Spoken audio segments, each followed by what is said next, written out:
A Rádio USP apresenta USP Analisa. Meia hora analisando assuntos atuais que envolvem a vida do cidadão e da universidade, sempre com um convidado especial. USP Analisa.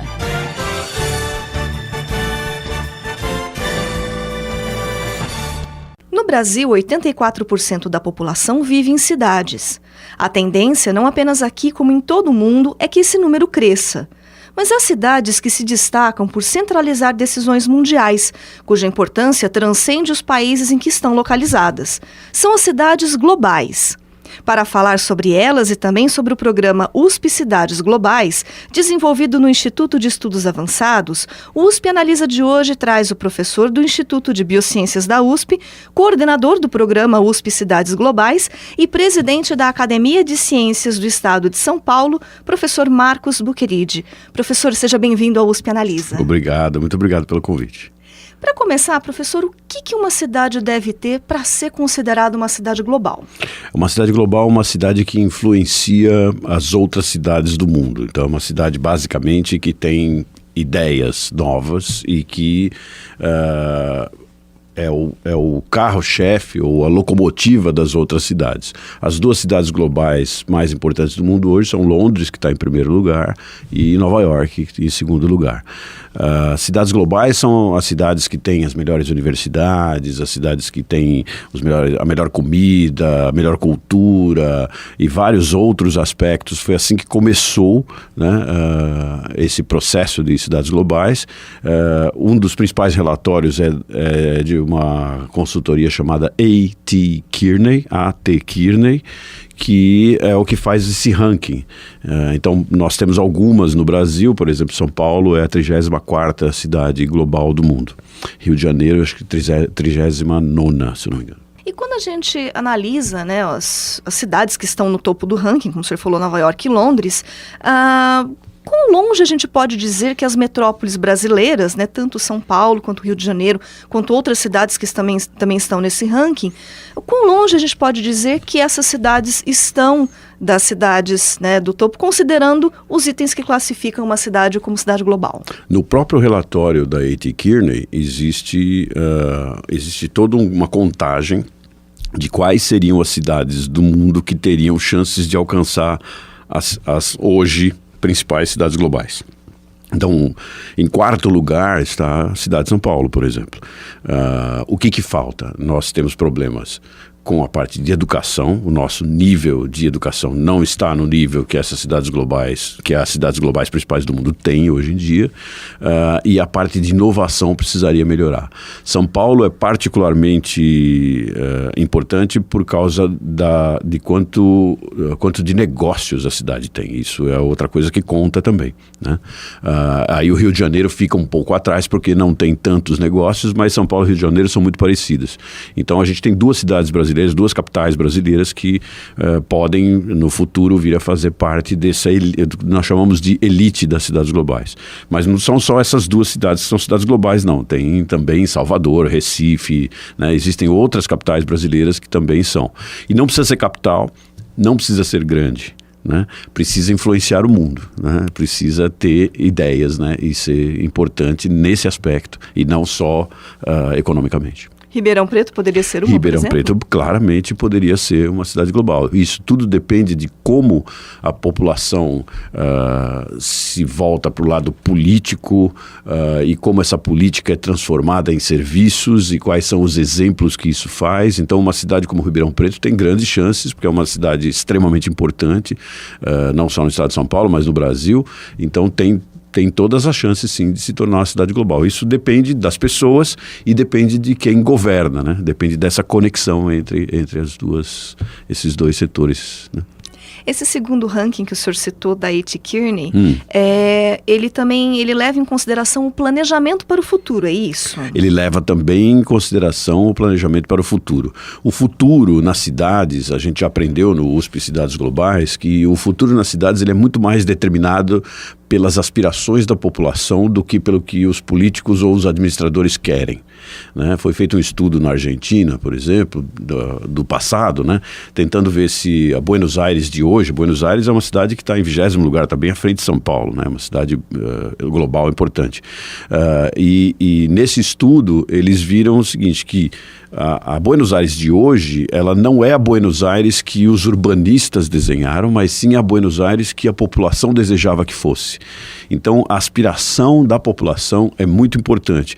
Então, tudo avança muito bem para se tornar uma cidade global quando as aspirações da população entram em consonância com quem governa a cidade, quem decide, né, e quem toma as decisões políticas e pega o direcionamento. Se os políticos decidirem algo que não está na aspiração das pessoas, isso se torna uma confusão e acontece como está acontecendo na maioria das cidades do Brasil, né? A gente fica se arrastando durante anos, enquanto cidades como Londres e Nova York, que entram em consonância, eles conseguem avançar muito mais rápido. E quando a gente tem, por exemplo, administrações seguidas, né, mas que têm pontos de vista muito diferentes, como que a gente consegue conciliar, né, que praticamente o que está acontecendo em São Paulo, né? A gente teve governos com pontos de vista muito diferentes, né? Às vezes o que um fez, o outro está desfazendo. Como que a gente consegue encaixar a questão do planejamento quando a gente tem administrações com pontos de vista diferentes? A melhor forma de fazer isso é que você tenha projetos de Estado e projetos de governo, e que os projetos de Estado sejam mantidos independente da cor política, né? Bons políticos, né, eles deveriam ter justamente essa sensibilidade de, quando eles assumem qualquer cargo numa cidade ou num estado ou num país, deles detectarem quais são planos que foram trabalhados durante anos e que estão em andamento, e preservar esses planos e dar o seu tom político, a sua cor. É lógico que um planejamento bem feito, e essa é uma questão muito importante nas cidades globais, um planejamento feito com base em dados científicos, ele muda tudo, porque se os políticos começarem a olhar os dados científicos e não simplesmente aquilo que eles pessoalmente pensam ou que um grupo de pessoas pensa, né, esses dados científicos têm a possibilidade realmente de fazer com que esses projetos de Estado sejam praticamente indestrutíveis. Então isso é o que acontece, por exemplo, em Londres, né? É o que acontece em Nova York, né? Ninguém questiona em Nova York as políticas de segurança, e por isso eles foram melhorando, a cada gestão isso vai melhorando. Então, se a política tiver esse tipo de sensibilidade, e também se os cientistas, no caso a gente, né, a USP, se a gente conseguir demonstrar isso e a gente conseguir fazer as análises de dados e demonstrar cientificamente que esse tem que ser o caminho a seguir porque o contexto é esse, e os políticos tiverem inteligência para compreender isto, né, aí as coisas caminham muito bem. Bom, o senhor está comentando a respeito do programa USP Cidades Globais, então vamos falar um pouquinho sobre ele. Uhum. Ele foi lançado em 2016 pelo IEA. Exato. O que é exatamente esse programa e como que surgiu a ideia dele? O foco do USP Cidades Globais é o bem-estar das pessoas que vivem em cidades. Por quê? Por que cidade, né?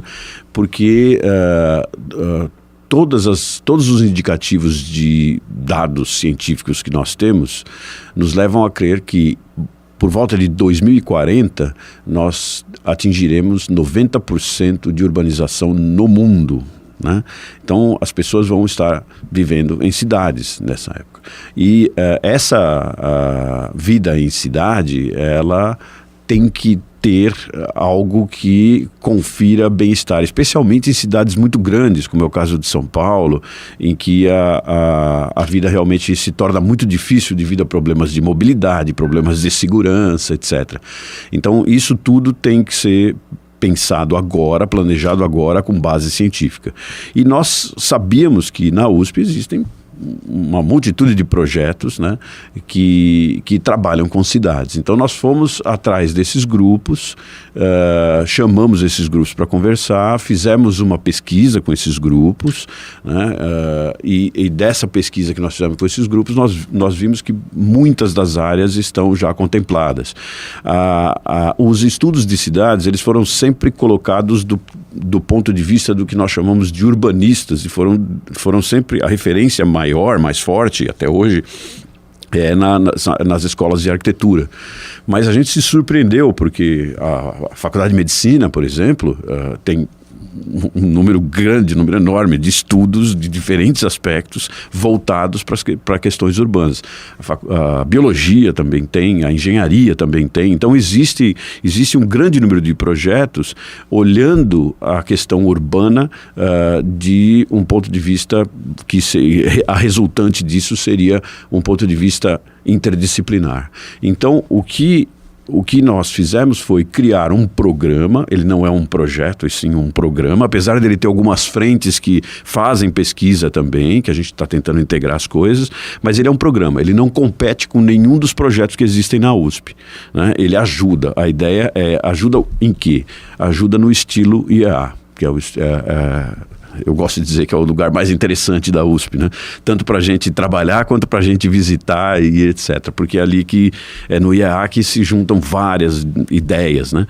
E não é diferente nos Cidades Globais. Então, se nós olharmos, por exemplo, o que nós fizemos nesse ano agora, existem vários eventos que nós fizemos onde a gente traz especialistas em segurança, especialistas em transporte, participamos da virada sustentável com 2 dias de evento, etc. E tudo isso gera discussões incríveis. A ideia central por trás disso é a ideia da propriedade emergente. Aquele professor que tem um belíssimo projeto, e são belíssimos mesmo, na arquitetura, outro que tem na engenharia e outro que tem na biologia, eles têm belíssimos projetos que trabalham uma parte da rede de conhecimentos que faz com que a gente entenda melhor a cidade onde a gente viva. Então, o que o USP Cidades Globais faz é tentar ver essas conclusões, né, entender essas conclusões, trazer esses pesquisadores para dentro do IEA e tirar as conclusões que nós chamamos de conclusões emergentes, propriedades emergentes.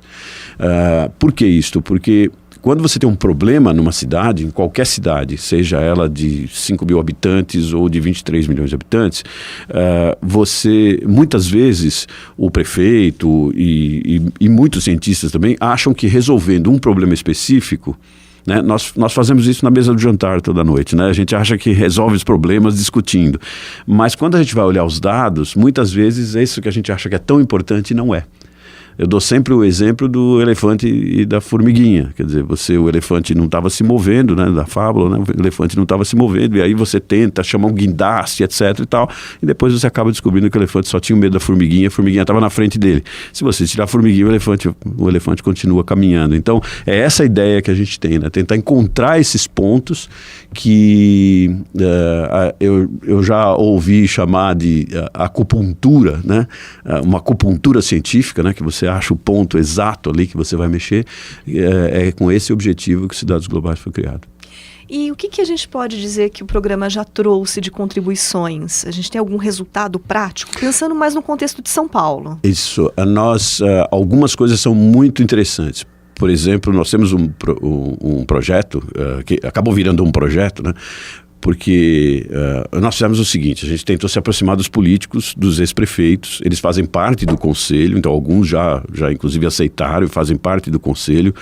A gente tem um conselho executivo, um conselho estratégico e tem esse conselho dos prefeitos, né? E a gente queria ouvir o que esses prefeitos pensam hoje, né, tendo já estado como prefeito no passado. Então, a Luiza Erundina esteve lá, o Haddad também. E com isso, a gente acabou descobrindo algumas coisas. Um candidato a prefeito que esteve lá, que acabou não ganhando a eleição para prefeito e acabou virando um pesquisador do IEA depois, é o Ricardo Young, que foi vereador, né? E ele traz ele trouxe para a gente uma visão muito interessante sobre como funciona a Câmara dos Vereadores. E nós descobrimos o seguinte, que um dos grandes empecilhos que existe para o vereador trabalhar é uma coisa que ele chama de cipoal jurídico. Quer dizer, ele tem que atravessar um verdadeiro cipoal jurídico, que são leis que são contraditórias entre si, que quando ele tenta fazer um projeto, ele não consegue, porque se ele for para um lado, tem uma lei que diz que sim, mas tem uma outra lei que diz que não. E aí descobrimos também que a prefeitura tem que ter procuradores, que tem bem o sentido da palavra mesmo, quer dizer, que o vereador manda procurar as leis. E aí decidimos aplicar tecnologia nisso, fazer um projeto que é com computação linguística. Então chamamos 2 pessoas que são especialistas, um da área de letras, da USP, e um outro que era um pesquisador do laboratório da Prodan, que trabalha muito bem com esse tipo de coisa, que é o Calil. E aí eles foram investigar, por exemplo, nós descobrimos que São Paulo tem 98 mil leis. 60% dessas leis, elas não foram sequer, elas foram digitalizadas, mas não foram digitalizadas de uma forma que se possa saber que texto está lá, é uma imagem. Então a gente nem tem acesso a isso, por isso que a gente precisa desses advogados que trabalham lá, que poderiam trabalhar muito mais confortavelmente para fazer buscas se tivesse uma ferramenta melhor, mas eles têm que ir lá, ler tudo e tal, e acabam trazendo soluções. Se você mandar um grupo de 3 advogados, 3 procuradores para trazer soluções jurídicas para um determinado problema e mandar outros 3 para o mesmo problema, provavelmente eles não vão trazer a mesma solução, por causa dessa confusão do cipoal. E entre outras coisas que a gente aprendeu. E aí o que acontece? Nós desenvolvemos isso, estamos já com um protótipo para 1.500 leis, que eu vou mostrar agora na palestra, né? Temos um protótipo já para 1.500 leis, que ele funciona não só como uma forma de você invadir essas leis e entendê-las melhor, mas também funciona como uma espécie de uma transparência, porque a gente vê o que cada vereador fez, etc. Então esse é um dos projetos. Nós temos um outro projeto muito forte em arborização urbana, que é uma questão muito importante para as cidades, porque com o avanço das mudanças climáticas globais, nós vamos precisar tomar vários caminhos para evitar o aumento de temperatura e com isso morte das pessoas, etc. E a arborização urbana é um dos pontos que está sendo visto mundialmente como importante. Então nós temos uma frente com essa, que a gente tem uma parceria com a TV Globo, que é um programa chamado Verdejando, que já existe há 4 anos, e agora ele está começando a vir para o interior, inclusive, e neste programa nós fizemos eventos junto com eles, etc., e trabalhamos em conjunto com a parte de pesquisa no background disso. De novo, nós temos vários grupos, a mesma coisa, tem grupo na medicina pensando em arborização. Então esses pontos, eu dei só 2 exemplos aqui, mas esses pontos que são pontos em que existem uma miríade de pesquisadores, né, olhando de pontos de vista diferentes, são as coisas que a gente acha mais interessantes em cidades globais. Ou seja, e apesar de vocês estarem fazendo de São Paulo um laboratório, tem muita coisa de lá que pode ser aplicada para o interior do país como um todo. Totalmente. Então, o exemplo, a missão, né, que a gente colocou nas cidades globais, é a missão do bem-estar, é a primeira, né, é dar bem-estar para as pessoas e criar exemplos que possam ser usados em outras cidades. Então, nós escolhemos um desafio realmente complexo, né? Que é a cidade de São Paulo, é bem mais complexo do que Ribeirão Preto, do que outras cidades, mas isso foi realmente de propósito. Inclusive nós temos um programa que é o programa de complexidade política, então, que é coordenado pelo Ricardo Young. Então a ideia é levar São Paulo, o máximo possível, a gente conseguir direcionar São Paulo para pontos de sustentabilidade. Esse caminho só pode ser tomado se a gente trabalhar com a complexidade política. Então, esse é um projeto grande que está sendo feito, com um evento que a gente está chamando várias pessoas, pegando cada uma dessas ODS, né, e indo em direção a cada uma delas, e descobrindo como a gente poderia ir em direção a cada uma delas. Uma das metas do USP Cidades Globais é fazer com que a cidade de São Paulo suba no ranking de cidades globais da A.T. Kearney. O que essa mudança de posição no ranking pode trazer de positivo para a cidade, tanto do ponto de vista econômico quanto do ponto de vista social? Então, essas cidades, basta a gente olhar para Londres e Nova York. não é à toa que se chama Nova York de capital do mundo. Na realidade, hoje não é mais a capital do mundo. Londres passou pela primeira vez na história. Então, hoje a capital do mundo seria Londres, por esse parâmetro. Quando você tem uma capital do mundo, ou quando você tem alguém muito próximo de uma capital do mundo, todo mundo quer vir para cá, ver como é. Né? E isso traz uma fronteira enorme. Nós temos também gente trabalhando com turismo, né? Nessa parte também. Isso traz uma fronteira enorme de turismo, de negócios. Né? Então, o que a gente acha é que a partir de um certo ponto, tornar-se uma cidade global pode gerar um ciclo virtuoso para a cidade, São Paulo nesse caso, mas pode ser para qualquer cidade, gera um ciclo virtuoso que faz com que as pessoas se tornem mais defensoras e mais amantes da sua cidade e que isso gere um ciclo que vá sempre para frente e que as coisas só melhoram, né? Eu ia justamente perguntar o que isso vai mudar na cabeça dos habitantes, porque quando a gente pensa num programa como esse, a gente imagina que ele vai trazer benefícios em relação à orientação do próprio poder público, né, em relação às vontades das pessoas, mas ele também consegue trazer mudança de ponto de vista para o próprio habitante da cidade? Então, nós temos um problema com a academia, que é a forma como nós nos expressamos, né? E esse é um problema muito sério, porque, na realidade, quando a gente fala que existe um estudo que tem milhares de dados, etc., que indicam um determinado caminho, nós, cientistas, o especialista da área, ele sabe explicar, etc. Mas hoje em dia as pessoas não têm mais paciência, né, de ouvir e de entender, e fica muito difícil de entender. Não é só que as pessoas não tenham paciência, é que o fluxo de informação é tão grande que as pessoas não têm espaço nas suas vidas para isto. Então, o que a universidade precisa fazer, e que o Cidades Globais está tentando demonstrar, é justamente sacar essas propriedades emergentes, transformar isso num sistema de comunicação que seja o mais simples possível, mas por trás disto, nós queremos que esses dados sejam vistos. Aí o político não tem perdão, ele tem que abrir o espaço para isso porque é a profissão dele, certo? Se a política tiver essa percepção e a gente conseguir entender não só a questão dos dados, mas principalmente, que é o que eu disse no início, o que conta mais é a aspiração das pessoas, o que as pessoas querem.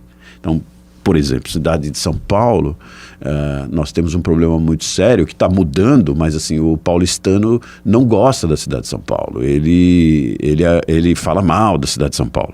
Já ouvi paulistanos dizerem que, eu falo mal, mas só eu posso falar mal, ninguém mais, né? Porque aqui a gente mete o pau, e esse é um ponto de vista crítico, e isso é uma visão importante. Mas acaba transparecendo o contrário, entendeu? Que as pessoas têm ódio da cidade. Realmente, se você pegar um congestionamento, se você precisar se mover em São Paulo e você não está acostumado, você vai odiar a cidade. E isso tem que acabar. Quer dizer, tem que acabar como? As pessoas só vão mudar de opinião se realmente a gente conseguir encontrar soluções e se esses, entre aspas, aí, bons políticos que percebem bem a ciência e trabalham junto com a ciência resolverem o problema de fato. Então, se isto acontecer, as pessoas vão passar a gostar mais da cidade. Mas existe também um fenômeno psicológico nisso, porque se você perguntar para um carioca, mesmo com todos os problemas de segurança que hoje existem no Rio de Janeiro, se você perguntar para um carioca se ele gosta ou não do Rio de Janeiro, ele ama a cidade dele, né? Tudo bem, o Rio de Janeiro é muito mais bonito, né? Uma cidade muito mais bonita, tem todas aquelas montanhas, etc. Mas Londres não tem montanhas, Nova York não tem montanhas, Chicago não tem montanhas. São cidades planas, que têm os seus rios, que têm as suas belezas ali, está na borda do mar, mas Londres, por exemplo, é uma cidade que tem um rio que passa no meio e tem todas aquelas belezas de prédios europeus e tem uma forma de funcionar que é muito charmosa, muito tradicional, etc. Então a gente tem que chegar nisso. Nós já temos história suficiente para chegar nisso, né? E eu acho que a gente consegue chegar, vai demorar um pouquinho, mas a gente vai deixar a semente. O objetivo, a gente sabe que os Cidades Globais não vai resolver as coisas da cidade, mas nós vamos fazer aquilo que a USP tem que fazer. Nós vamos compilar os dados, colocar os dados em perspectiva e dizer, olha, cientificamente é isso que a gente enxerga. Se os políticos não assumirem a responsabilidade disso, aí eles vão assumir a responsabilidade histórica disso no futuro. E a gente vê com o próprio programa USP Cidades Globais a importância da universidade, né, nesse contexto de trazer soluções, né, para a parte de políticas públicas. Existem outras universidades no país que têm interesse nesse programa, que pensam em levar algum modelo parecido? Vocês têm algum contato? Sim, a Unifesp tem um programa e tem uma outra no ABC, que também tem Federal do ABC, que tem um outro programa. Então as pessoas, a parte de estudos de cidades, e não mais arquitetura e urbanismo só, né, que é muito importante, mas assim, esses estudos de cidades, eles estão assim aparecendo, não é só aqui, é no mundo inteiro. Tá todo mundo preocupado com isso. Na Inglaterra tem uma preocupação enorme, em outras cidades que não Londres, né, com essas questões, como Birmingham, por exemplo, que eles entram em contato com a gente. Paris tem preocupação, Lyon tem preocupação, né, tem várias cidades no mundo que estão acordando para isso. E se não acordarem realmente, essas cidades vão sofrer muito com as mudanças climáticas globais, porque a gente precisa fazer uma adaptação muito forte, né? Para você ter uma ideia, se nós formos fazer adaptação hoje para evitar os efeitos da passagem por 1,5 grau em 2030. Se a gente quiser não passar de 1,5 grau médio, nós estamos hoje em 0,85 graus em relação à Revolução Industrial. Para não passar, a gente precisaria gastar hoje 100 trilhões de dólares no mundo, o que é várias vezes o PIB de todos os países do mundo. Então, isso é muito complicado. Só que se nós não gastarmos agora esses 100 trilhões, nós vamos gastar 10 vezes mais, porque depois os efeitos da temperatura vão ser muito grandes. Um bom exemplo disso, que todo mundo está vendo agora, que não é ainda um efeito da mudança climática global, não dá nem para a gente saber, porque ainda não foi estudado, mas as consequências são muito parecidas, o que se espera acontecer são os furacões que entraram em série agora no Caribe e nos Estados Unidos. Então a gente vê pessoas simplesmente abandonando cidades inteiras. Nós tivemos uma ameaça muito forte, em 2014 em São Paulo, que foi aquela seca. Né? Também aquilo não é um efeito da mudança climática global, não foi um efeito da mudança climática global, são outros efeitos que estão vigorando no Atlântico, que estão levando a essas secas. Nós talvez estejamos passando uma dessas agora, né? Que é a retardada, que está aqui em Ribeirão também. Então, eu me lembro que em São Paulo, em 2014, as pessoas ficaram assustadíssimas, ao ponto de dizer, poxa, a gente vai ter que abandonar a cidade, vão ter que mudar daqui. As pessoas começaram a abrir poços profundos e etc, etc. Então, isso ainda não é mudança climática global, mas quando ela vier, isso vai ser pior ainda. Então, as pessoas precisam ficar preparadas com isso, e as cidades vão sofrer muito com isso. Né? Porque todos os efeitos sobre a comida que é transportada para dentro da cidade, os efeitos todos na saúde humana podem ser realmente muito drásticos se nós não armarmos o nosso escudo de defesa agora. Bom, professor, então vamos esperar que o programa USP Cidades Globais arme esse nosso escudo de defesa, né, para a gente evitar esse tipo de situação. O IAD de Ribeirão Preto também vai ajudar a gente, tenho certeza. Com certeza. Professor, muito obrigada pela sua participação. Infelizmente, o nosso tempo chegou ao fim. Fica o convite para uma próxima entrevista para a gente abordar ainda mais esse tema, que é bastante interessante para os nossos ouvintes. E eu que agradeço aos ouvintes e todos pensando em cidades. Estamos na nova era das cidades-estado. O USP Analisa de hoje fica por aqui. Até a próxima semana. Você ouviu USP Analisa, um programa da Rádio USP Ribeirão em parceria com o IEA, Instituto de Estudos Avançados, Polo Ribeirão Preto. Produção do Serviço de Comunicação Social da USP e do IEA. Coordenação, Rosimeire Talamone. Apresentação, Thaís Cardoso.